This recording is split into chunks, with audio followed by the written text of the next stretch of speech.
स्वच्छ भारत कैंपेन अच्छा चला रहे हैं वो बस। तो इन लोगों को अभी भी अकल नहीं है, इसलिए एक सलाह दे देना चाहता हूं, जो असफलता एक चुनौती है उसे स्वीकार करो, क्या कमी रह गई देखो और सुधार करो। लेकिन दिक्कत ये है ये लोग सुधरने का नाम नहीं लेते हैं। दो चीज़ ये मुद्दा छोड़ दे, अभी भी वक्त है सुधरने का।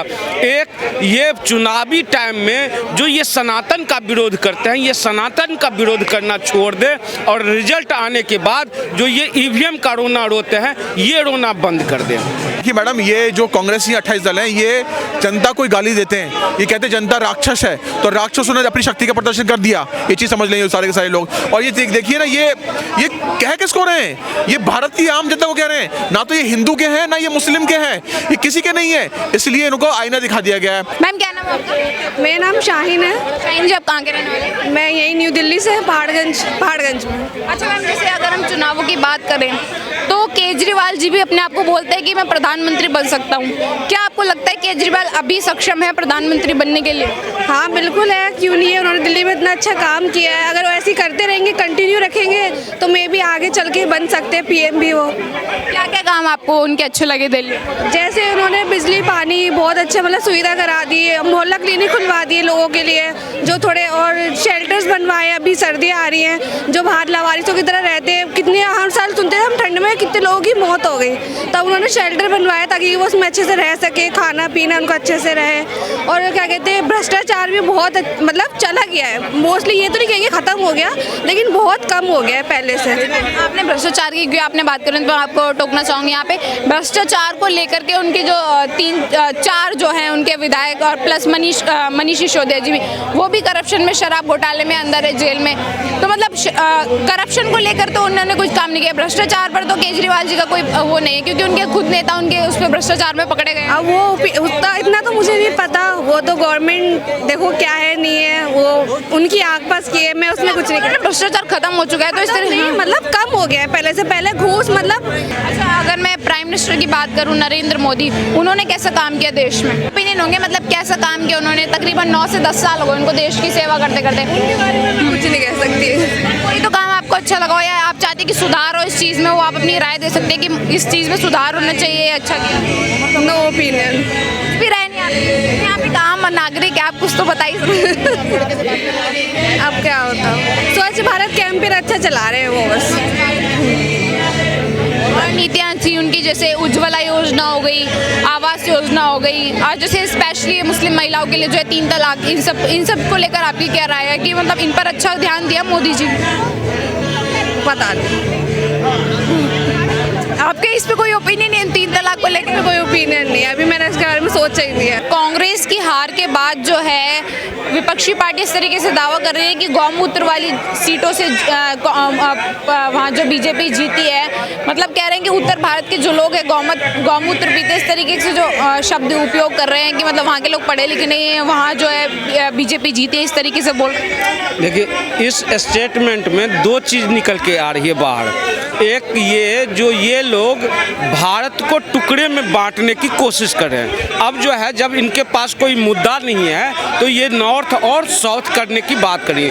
दूसरी बात, इस स्टेटमेंट से ये भी साबित हो रही है फिर से ये लोग सनातन की विरोध करने में लगे हुए हैं। हम लोग सनातनी हैं, हम गौ को माता मानते हैं, भारत को भी माता मानते हैं। माता क्यों मानते हैं? इसलिए मानते हैं क्योंकि जिससे हमें पौष्टिक आहार मिलता है, जहाँ से दूध मिलता है, जहाँ से घी मिलता है, उन्हें हम माँ मानते हैं। तो हम भारत को भी माँ मानते हैं, गौ को भी माँ मानते हैं। लेकिन ये लोग सनातन का विरोध करते करते, जो ये मोदी का विरोध करते करते कितना सनातन का विरोध करने लगते हैं। इसके लिए एक उदाहरण देना चाहता हूँ। जो परसों जो है ये आचार्य प्रमोद कृष्णन है, जो कि कांग्रेस पार्टी की नेता है। उन्होंने जब उस टाइम हार नहीं हुई थी, केवल रुझानों में हार हुई थी, तब उन्होंने स्टेटमेंट दिया था जो कांग्रेस पार्टी को ये सनातन विरोधी ही ले डूबा। तो इन लोगों को अभी भी अकल निकल नहीं है, इसलिए एक सलाह दे देना चाहता हूँ, जो असफलता एक चुनौती है उसे स्वीकार करो, क्या कमी रह गई देखो और सुधार करो। लेकिन दिक्कत ये है ये लोग सुधरने का नाम नहीं लेते हैं। दो चीज़ ये मुद्दा छोड़ दे, अभी भी वक्त है सुधरने का। एक, ये चुनावी टाइम में जो ये सनातन का विरोध करते हैं, ये सनातन का विरोध करना छोड़ दे और रिजल्ट आने के बाद जो ये ईवीएम का रोना रोते हैं ये रोना बंद कर दें।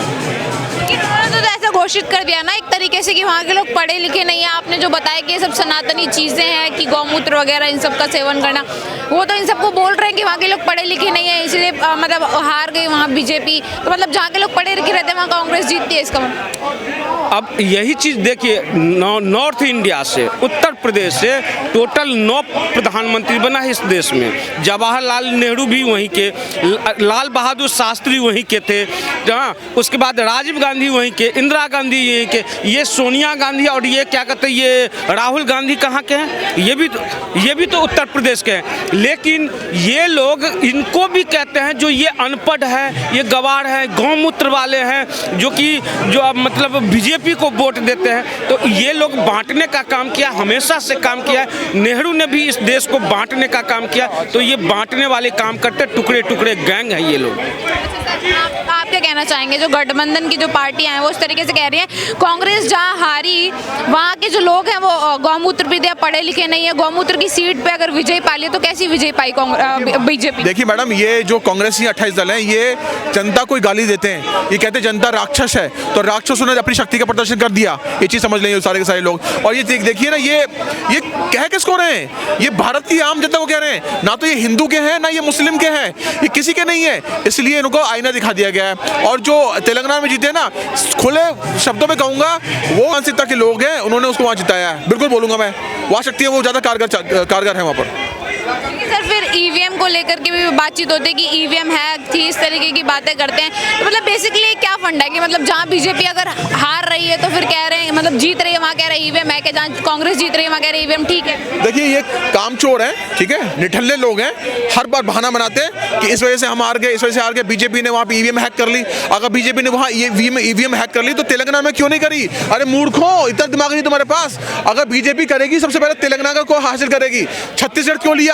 मैं सच बता रहा हूँ, छत्तीसगढ़ का मुझे नहीं पता था कि बीजेपी आने वाली है, सबको लगता है छत्तीसगढ़ नहीं आएगी, लेकिन छत्तीसगढ़ कैसे आ गई? क्योंकि वहाँ उन्होंने काम किया है, बीजेपी के जो भी वहाँ कार्यकर्ता उन्होंने काम किया है। और रही बात ईवीएम हैक करने की, तो बुद्धि लगाओ, मंदबुद्धि हो, तुम्हारे मंदबुद्धि सरदार जो है, तुम वो भी ऐसा तुम भी ऐसे ही। निकम्मों को ये नहीं पता कि भैया ऐसा नहीं हो सकता।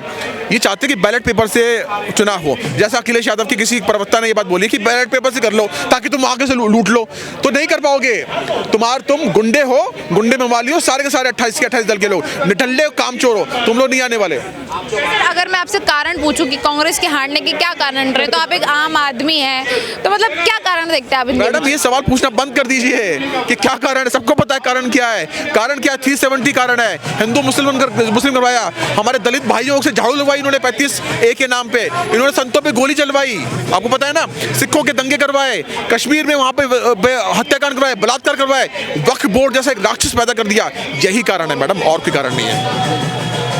बोल रहे कि मतलब कि मोदी जी देश को बर्बाद करते हैं, मतलब तो आरोप तो वो मोदी जी पर लगाते हैं कि अगर विकास चाहिए तो मोदी जी को हटाना पड़ेगा, अगर देश में शांति चाहिए तो मोदी जी को हटाना पड़ेगा, इस तरह की बातें करते हैं। लेकिन लगातार 3 स्टेटों में जो है बीजेपी आ चुकी है, तो इससे क्या विपक्ष में इस पर क्या मैसेज है? देखिए विपक्ष तो बहुत सख्ते में है, कभी कभी ऐसा होता है कि इसने जोर से चाटा मारा होता है ना तो दिमाग स्टिल हो जाता है, उनका दिमाग वैसे हो चुका है, वो बहुत कंफ्यूज है कि अब क्या करेंगे, अब हम 2024 में कैसे आएंगे। ये नहीं आ पाएंगे मैडम, क्योंकि मोदी जी ने 370 तो हटाया ही हटाया, राम मंदिर तो बनाया 35 हटाया, साथ में लोगों को 2.5 लाख रुपए दिया मकान बनाने के लिए, सस्ती दवाओं के लिए दुकानें बहुत लार्ज स्केल पे खोली, 2018 तक बिजली मोदी जी ने पहुंचा दी, उसके अलावा जनधन अकाउंट खोले।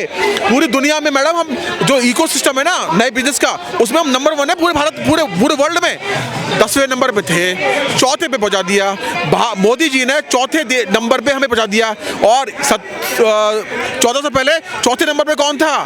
सोनिया गांधी, नंबर 1 अमीर पॉलिटिशियन, यही फर्क है। इसलिए लोगों ने, जनता राक्षस ने सनातन को के साथ देने वाले को चुना, मतलब मोदी जी को। सर, आचार्य प्रमोद जी ने भी ऐसा बोला था कि जो कांग्रेस जो है उसको सनातन का श्राप लगा है, तो आप भी कहीं ना कहीं देखते हैं श्राप वगैरह सो इन सब चीज़ों को कनेक्ट करके गए। मैडम देखिए, अगर तो वो दिन शायद कांग्रेस वाले भूल चुके हैं जब उन्होंने संतों पे गोली चलवाई, इसके बाहर, संसद के बाहर। उन्होंने श्राप दिया था कि तेरा पूरा खानदान खत्म हो जाएगा। सबसे पहले इंदिरा गांधी गई, फिर क्या नाम है उनका भाई, संजय गांधी गया, फिर राजीव गांधी, फिर उसके बाद क्या कहते हैं पूरी कांग्रेस चली गई। अब ये राहुल गांधी भी जाने वाला है। ये कहाँ जाएगा? जेल जाएगा। तो संतों का श्राप ये मैडम, और मैं भी दिल से श्राप देता हूँ, ये पूर्ण रूप से खत्म हो जाएंगे। सर, जो प्लानिंग्स हो रही हैं कि 2024 में हम इस तरीके के दावे करके जनता को लुभा करके आ सकते हैं, उस तरीके के दावे करके, तो क्या लग रहा है कि जनता के मन में कहीं ना कहीं कांग्रेस बसी हुई है? अभी भी अपना मन उन्होंने क्लियर कर लिया है बीजेपी को लेके? मैडम फिल्टर हो चुके हैं। चाय पीते हैं ना हम लोग, छलनी में क्या कचरा जमा होता है ना, वो कचरा कर रहा है सपोर्ट। कौन कचरा? के लोग खुल के बोलूंगा आपके चैनल पे, मैं डरता नहीं किसी से। जब हम चाय पीते हैं तो जो वो छलनी, गंदी जो चाय बस्ती छन के चाय नीचे जा चुकी है, पूरी चाय पूरे भारत में बांटी जाएगी हिंदू और मुसलमान को, लोग वो छलनी की तरह कूड़े में जाएंगे। धन्यवाद सर।